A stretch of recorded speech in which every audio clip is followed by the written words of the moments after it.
Welcome to another episode of the All Tens Podcast. I'm your co-host, Josh West. With me, as always, Clay Harris. And today, Clay, we're continuing our series on the proven process inside of EOS. Where we left off last time was more of that implementation phase with the focus day, vision building days 1 and 2. And today, we want to talk about what we refer to as full execution mode with quarterlies and annuals. Clay, for our listeners, after we get out of VB2, then what? Yeah, well then, there's nothing to it but to do it. You know what I'm saying? Mm-hmm. So just to kind of bring everybody, it's like this is like the episode recap at the beginning of a new TV show, right? Right. Let's tell you what happened last time. Just It's a a reminder. Yeah, when you get out of the implementation phase, here's what's happened. You've built these great muscles around an accountability chart. You've set and done your first set of rocks. You're really good at the L10. You got the meeting pulse down pat, and you have a scorecard that is doing work for you, right? It's giving you an absolute pulse on the business.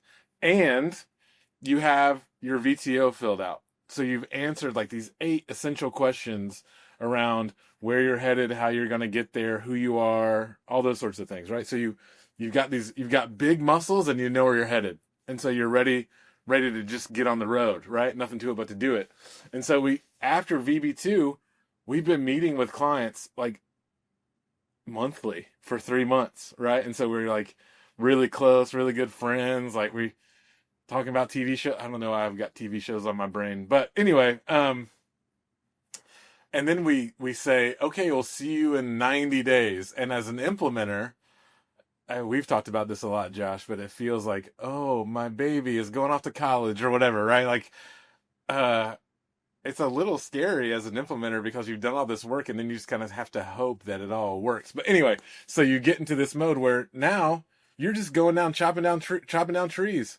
You're on the path. You're blazing the trail forward to what the future looks like. And then 90 days, you climb. This is the story we always tell. You climb a tree and make sure that the path you just cleared is on the right line to where you said you wanted to go. And you make an adjustments, make sure we're still in agreement that that's where we're headed, and make a chart a course for the next 90 days and just do that on repeat. That's what the quarterly cycle looks like. Work really hard for 89 days. On that 90th day, pick your head up, make sure everybody's still on the same page, make sure we know where we're going for the next 90, rinse and repeat. Yeah? Absolutely. And, you mentioned how we feel as implementers. Speaking for myself, I never feel more pressure than on vision building day 2, because that's really the culmination of the work that we've done to that point and really finalizing that VTO in that session. That's where we clearly define the 3-year picture, the 1-year plan, and that next quarter's rocks that we're sending them out of the room with. So the rubber's really met the road there, so to speak, and the plan has really come into view for everyone. And so there's generally a lot of excitement when you send people out of the room there, but also that is where the training wheels come off and you are going to participate in that 90-day world for the first time. And so then when clients get back in the room that day, after check-in, we review prior quarter. It's immediate. So did we hit our revenue goal? Did we hit our profit goal for those key measurables? How did we do? And then also, how did we do on accomplishing those rocks? So that's really a moment there to celebrate the wins, but also what did we learn? And what I find a lot of times is that, clients are really pumped to leave VB2. And then when we get into that first quarterly, it's like, well, not every single problem was solved. We're not 100% strong in every component of the business. And we're always upfront with people that this is a proven process that takes time. EOS is not a fly-by-night, weekend seminar where, everything just magically gets solved. And so it definitely is a process. And, I always love those first quarterlies when people get back in to see how they did for the first time. What are some of the things that you see from clients on that first quarterly when they come in where like they've been out away from you for a while? This is a first for me a couple months ago. It was the first quarterly, and the client came into the room, and when you check in at the beginning of a session, you ask the team what their expectations are for the day, and And like half the leadership team, it's like a 6-person leadership team. Half the leadership team was like, I don't really know what to expect. Part of me is wondering like why we're even having this session. And then, we just proceeded to like have a killer day, kind of high accountability. Not great results in the first quarter, to be clear, but lots of like ownership of the failures. And at the end of the day, they were like, oh yeah, we needed this. Like we thought we had everything under control, and very obviously, like we kind of needed to regroup. And it had nothing to do with me. It had everything to do with them regrouping as a team, of getting like, oh, you're right. Like we thought we were aligned, but there's like these little fissures, and like and then we thought we knew what the priorities were, but like until we all talk. Anyway, uh, I don't remember what question you asked me, but I was answering a question. I'm sure that's my favorite part. Is that it's just human nature that over the course of 90 days, you feel like you're on the same path, but like the distance that was, you were like a tenth of a mile, a divergent 30 days in, and then you're a third of a mile divergent 60 days in. By the time you get to 90 days, you got to bring them back together. And that kind of like realignment, like really focused on the really significant parts of the business, getting aligned around where we are, where we're headed, is really eye-opening, because it's so easy to like let the little things become big things if you don't address them on a regular cadence. What about you? Yeah, I mean, I would even go so far as to say that if you've chosen to run a business, you need to step out of being in it to be able to work on it. And whether that is through a system and a framework like EOS, or a different framework, or something organically that you just have on your own, I highly encourage any of our listeners out there that are running a business, give yourself the time and the space to step away from it and regroup. Otherwise, if you are always working in the business nonstop 365 days a year, I promise you that one, your business is going to plateau, simply because you haven't given yourself the time to step away from it and look at it from on high and strategically. And further, like you're just always caught up in it. And so, I highly encourage anyone to do that. Another thing that I see is that with my more ambitious teams, and the teams that are really into it are also the teams that come into that first quarterly where they're kind of hard on themselves. And, everything's just not at 100%. And we didn't solve everything. And it's always, interesting for me to say, guys, it's still a process. Like, we just got through your first quarterly. And as you well know, Clay, we do pulling it all together in that first quarterly. And that is so timely, because anything that happens in check-in where if the team's kind of rough on themselves, down on themselves at all, that also helps them see that progress is being made from that baseline, from where we started, and really kind of sets the tone for the rest of the day to continue looking forward.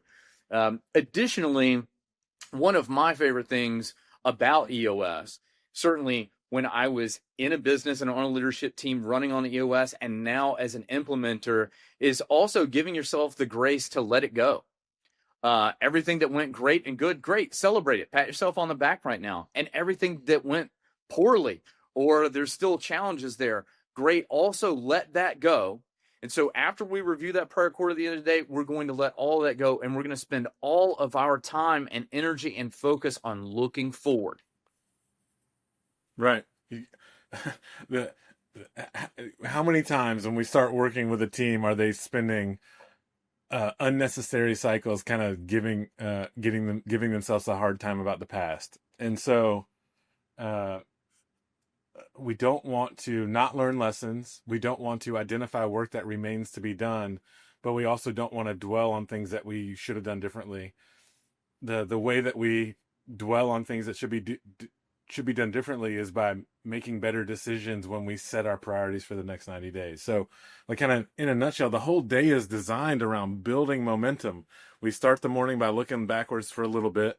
We kind of make sure we're aligned when we review the VTO. We kind of put it all together through the EOS tools, kind of renew that perspective, refresh that perspective, pat ourselves on the back for the progress that we've made, and then turn that into, all right, we're aligned. What are the top things that we must accomplish? 3 to 7 priorities for the next quarter, for the next 90 days that we must accomplish, come hell or high water, over the next 90 days.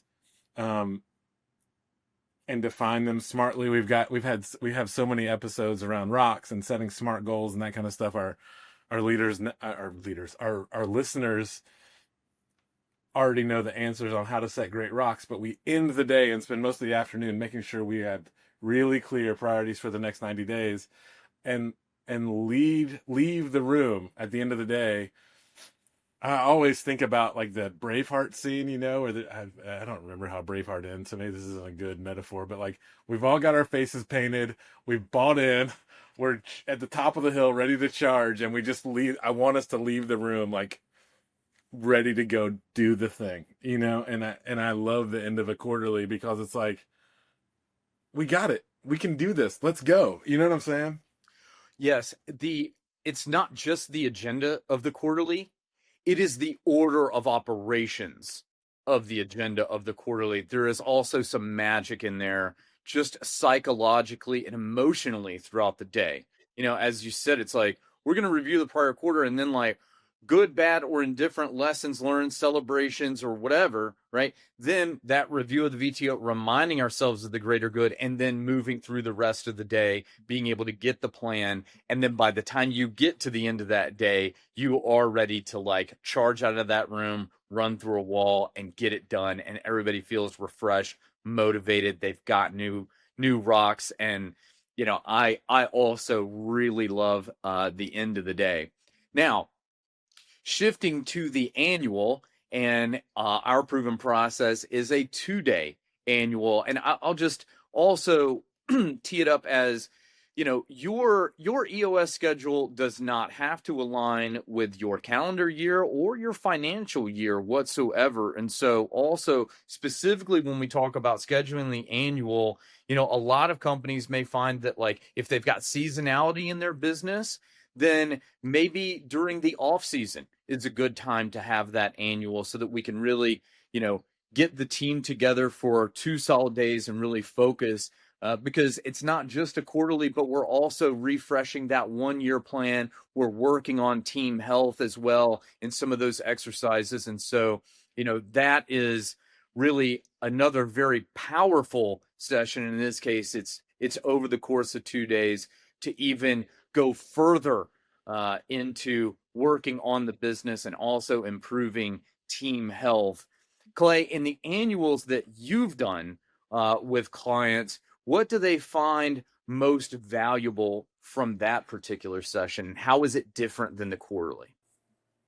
The pacing is different, right? Because you have 2 days, and the way I often think of it in my head is that, when we in the previous episode when we were talking about implementing EOS, the first day of an annual is like kind of this consolidated version of the implementation of EOS, right? Because invariably, you're ahead in time, so you definitely need to do a new 1-year plan. Maybe it's time to do a new 3-year picture.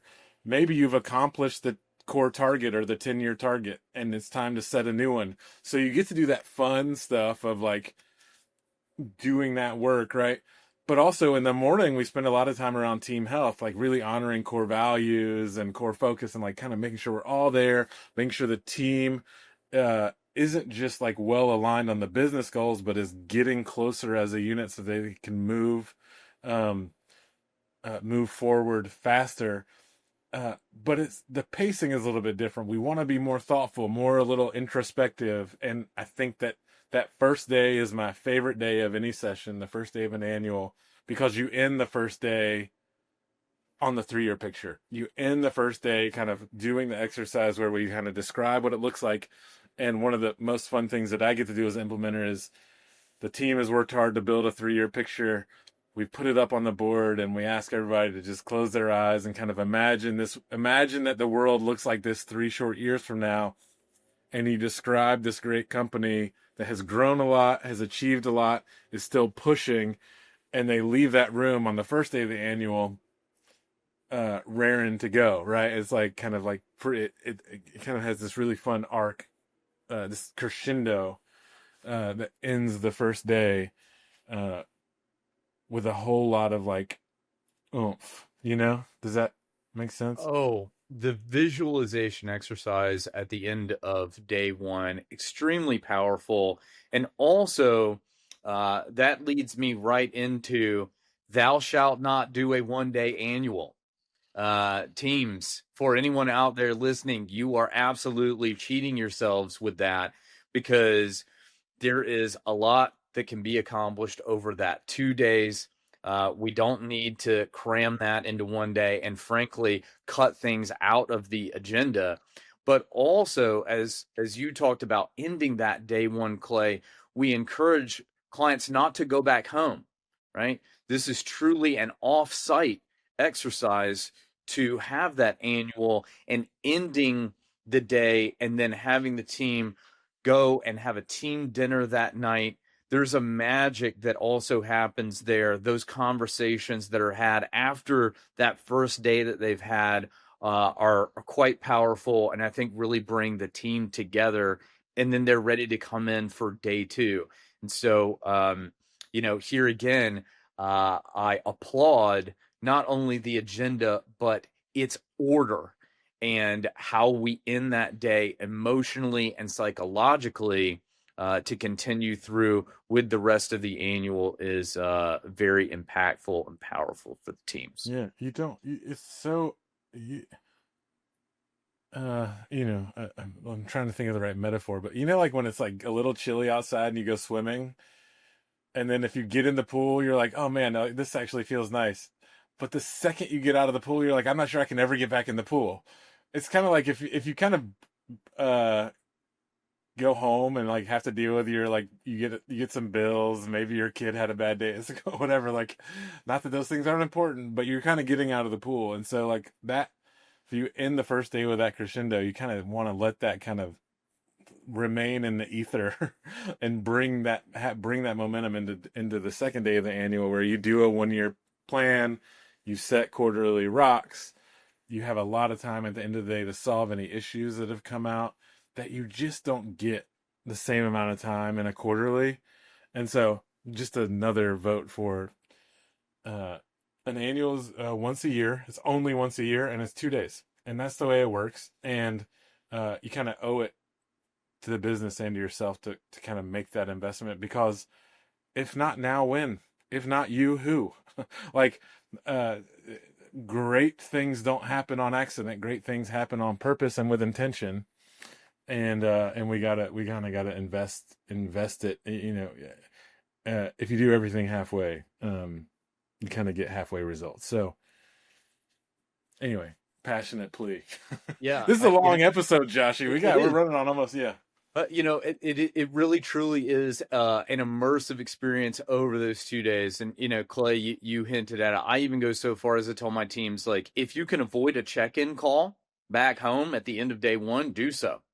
But also, prepare your partners that you truly are at a concentrated offsite for business. And so if you do have to check back in, let's hold all emergencies. Right? That's just a quick one. Like, did you have a good day? Great. Right? Like, if there's other things to deal with and it can wait, then we'll deal with that when I get back home. Like, stay engaged and stay in the moment. So just because the session ends with the implementer on day one, I feel like overall for the team, the the annual is all of that time, not only in session for both days, but what happens in between day one and day two with the team at a team dinner, offsite, etc. It's all part of the session. And so I kind of roll all that into one, and let's minimize all outside distractions and really stay engaged and focused on the business. And I think, Clay, we've really outlined it for listeners. I think I've shared my nuggets along the way. You got any nuggets for our listeners before you take them home? I don't, but I'm just going to wrap up by saying, like, the whole point of this execution phase is to get our clients to 80% strong in each of the 6 key components of the business. And so at some point along that journey, our clients will get there, and then we get to have that fun conversation of, you guys good? You got it?